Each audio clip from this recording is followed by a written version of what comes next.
how to create this beautiful watermelon nail. So you're going to start by doing almost a nail bed shape with your pink, and then make sure you cap that in clear, just saves you using too much of your pink. Then what you want to do is give that a really good file around the outside, make sure it's nice and crisp. Then you're going to go in with a thin line of the white after that. Again, let it dry, give it a really good file, make sure it's nice and crisp. And then once that's done, give it a clean and go in with a really thin layer of the green. And again, give that a really good file.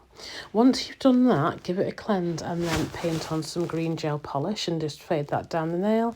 Give it a good cure and then go in with your glitter. Cap that glitter in clear. Then you're going to give it a really good file, get that all into shape.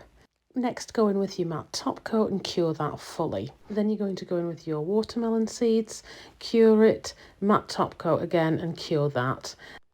Then you're going to go and mix some builder gel with a little bit of pink and make the dots. I used a dotting tool here just to create the drips, as it were.